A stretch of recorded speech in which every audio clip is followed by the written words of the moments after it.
When I saw the title, I assumed it was going to have something to do with the plane. I was sort of correct, though the actual attack is coming from something else. Panic! Look! What is that thing? I don't know, but it's gigantic.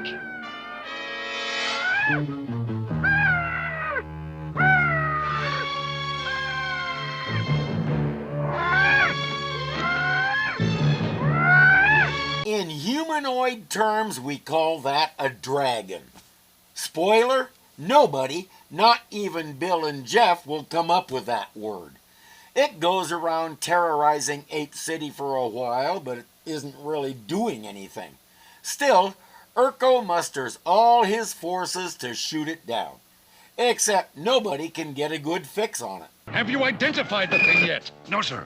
But we don't believe it's a stolen aircraft. Why not? It's not making any engine noise, General Urko. I thought our security was foolproof. It is, sir.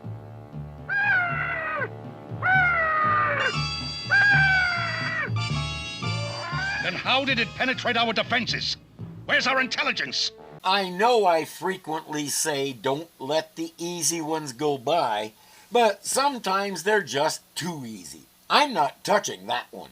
Why haven't our field units notified us about this thing? They've never seen it before either, sir. They know nothing more than we do. A plot? Could all this be a plot to undermine my leadership of the guerrilla army? Yes, Urko, every creature on the planet has nothing better to do than try to frustrate you. I've been watching a lot of World War II documentaries lately, and Urko sounds a lot like Mr. Hilter a few days before he kindly removed himself from the gene pool. He's the king of the hill and everybody wants to kick him off. That's the only possible reason for this thing to exist. Well, Dr. Zaius, has it been determined what kind of danger Ape City is exposed to from the flying creature? None, Your Excellencies. I am pleased to report the creature has been frightened away. Oh? And where has this creature gone? I have no idea, except that it no longer roams the sky above our fair city. Frightened away by what? It looked around, didn't see much of anything interesting, and left. I think you've been listening to Urko's ego again. What is being done to apprehend the blue-eyed humanoid? As this august body will recall, General Urko has been authorized by us to muster all weapons and ape power necessary to capture the beast. True, Dr. Zaius. It was a difficult decision at best. After all, Urko has demonstrated an almost total lack of ability. This is to be the General's final opportunity. He has pledged not to fail, no matter what the cost. But if he does? Then I shall look forward to dealing with him in the appropriate way. I wonder if we'll get to see what that is before the series ends. There's only 3 episodes left, so they'd better hurry. All the humanoids are enjoying the peaceful life of New Valley. They've even domesticated some,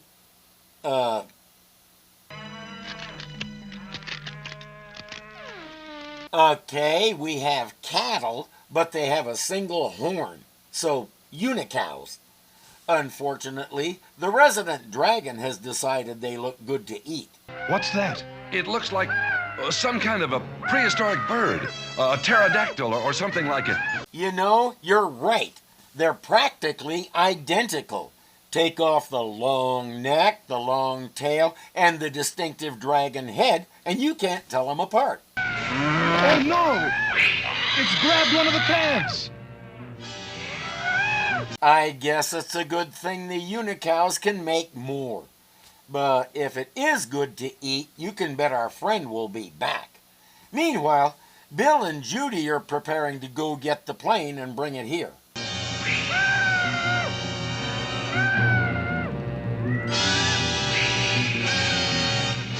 Where's it headed? Wait, go back a frame. That's a comic book panel if I ever saw one, and it's drawn by a totally different hand than the rest of the series. We'll get 3 or 4 of these, I lost count. As usual, my question is my favorite one, why? There are so many things about this series that make no sense. We'll have the requisite long stretches of panning across static backgrounds and all the rest, so it looks like the episode where all that stuff happened was a one-off, and they won't make that mistake again. And what about my airplane? Have you found it yet? Not yet, sir. But we've got patrols out searching for it. And what have they come up with? Nothing as yet, General Urko. Nothing. That's all I ever hear from you. Nothing. I need that airplane for the offensive against the humanoids. Do you understand? Yes, sir. Then find it and apprehend the ape traitors who stole it. Here we go. These guys didn't realize until this moment that the whole universe revolves around Urko's big furry butt. We have no proof any ape stole the aircraft, General. But they did! They're out to get me, I know it! They want me out and are turning everyone against me! Could it have been the humanoids who stole the airplane, General? No! They're too stupid to know how to fly it. It was some traitorous apes. I think it was Frank Burns on MASH who said, "I'm only paranoid because everybody's against me." Here's something to think about. He saw Judy, Bill, and Jeff steal the plane, but he still insists they're too stupid to fly it. How many apes has he trained to fly it? I suspect not more than one or two, lest they turn against him, which everybody does eventually because they don't like the world revolving around him. They want to turn, so to speak. Bill, look.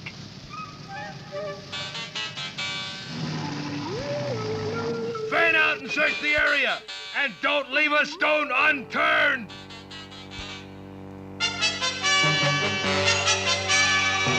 Yep, there's another comic panel by a different hand.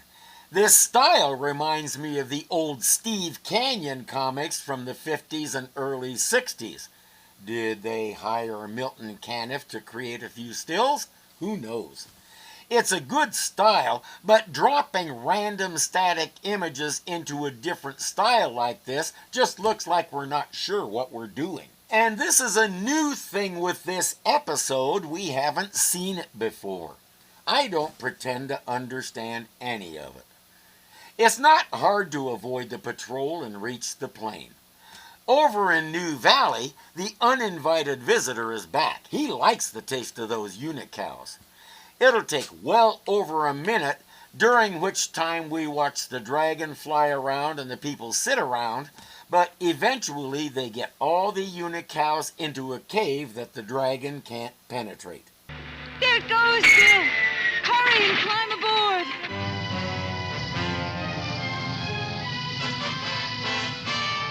Someone is trying to steal the aircraft! Quick! After them! After them! Okay, let's go. Don't let them get away! After them! Let her rip, Judy. Those are humanoids in the airplane! Catch them! Catch them! Ooh, Urko isn't going to want to hear that. It means he was wrong, as usual. He really is bad at this military stuff. Well, it looks like the herd is safe for the time being. Maybe safe from the monster bird. But unless they have food and water, the herd can't survive for very long. But there's no other entrance to the cave. Then we'll make another entrance by using the laser drill to cut a small opening through the hillside into the cave. It's too dangerous. If the monster bird sees what's going on, it's bound to attack. And then you can see what the laser drill might do to it. They never think of this thing as a weapon. Still, they get the hole cut without incident, and the animals have plenty of food and water now. Judy and Bill have a different problem. There's not much gas in the plane, so they need to take the shortest route possible to get back to the valley. That means going right over Ape City. It's too dangerous, Judy. The apes have the firepower to shoot us down. I think it's worth the risk, Bill. It's vital we conserve every gallon of fuel we have. Something else to consider, Urko isn't about to shoot it down. He wants to get it back in working condition. Explosions aren't conducive to that. It's my aircraft! My aircraft! I want it back! Do you all understand? I want my aircraft returned immediately! You got it, boss. Just tell us how. Whomever is responsible for this will pay dearly. I assure all of you. I ordered you to find the aircraft, not let it fall into the hands of the enemy. We were taken by surprise, sir. Excuses! Excuses! That's all I ever hear around this place. You let them steal the airplane right from under your noses. And adding insult to injury, you allowed them to fly directly over Ape City at high noon. And you did what besides stand around and rant? Why didn't you fire the cannon? Do you realize I'm the laughing stock of the city? There is something suspicious about this. A plot by traitors to get me. Wrong again, Urko. The plot was by Blue Eyes and Company, and the goal was just to get the plane. Making a monkey out of you was a pleasant side effect. I wonder who's flying it. Oh, come now, Zira. Surely you must know. But I have no idea, Dr. Zeus. Are you sure? Oh, yes, we're quite sure, Dr. Zeus. Well, whoever is responsible for keeping the aircraft out of General Urko's hands is performing an act of great loyalty to me, and I am very appreciative. He goes by Dr. Zeus, but his official title is Professor Don't Listen. Cornelius and Zira are genuinely baffled by all of it. But if this little incident deposes Urko once and for all, they'll just go with it. The dragon has realized he can't get any more unicow meat, so he'll try humanoid. Take cover! Take cover!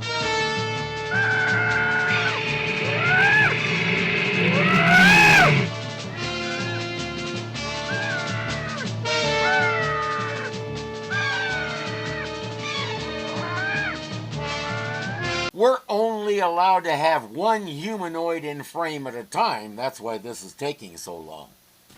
Judy flies to the valley where she and the dragon have an extended dogfight. You know, now that I consider it, I'm not sure we can call it that since neither of them has functioning guns. In reality, she's just avoiding running into the beast while they figure out some kind of plan of action.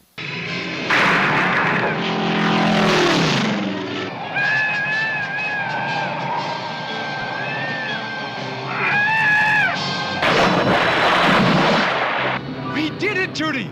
We beat it! You clipped its wing and made it fall in the water. You really think that'll do it? I wonder what kind of a creature it really was. Well, I guess we'll never have the chance to know. Thank goodness. Did any of you ever read a picture book as a child? How is it that not one of them recognizes a stereotypical dragon?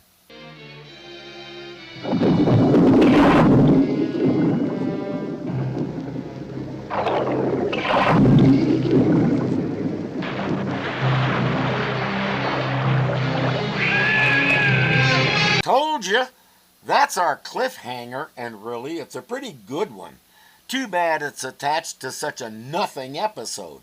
We're trying to build more tension in Ape City and move toward Urko eventually getting fired, but whether we'll make it to any of that by the end of the series is an open question. Everything takes too long. The aerial battle between Judy and the dragon was easily twice as long as it needed to be, and during most of it they were just flying this way and that way, not really doing anything. And don't get me started on those weird panels. I have to say again, nothing about this series makes sense. Urko screams he wants his plane back, but when it gets away, he asks his soldiers why they didn't shoot it down. Because if they had, he would have come down on them for destroying it. I admit, the Urko character is doing a convincing job of falling apart and losing his marbles. Henry Corden did his voice. He's best known for being the second voice of Fred Flintstone. One thing the critics hated about the show was the lackluster voice acting. He's an exception. You believe Urko is so far up his own goozix he's seeing plots behind every houseplant. But you know what? He may be right. We've evolved dragons and unicows, so who knows what kinds of ape-eating plants have evolved too.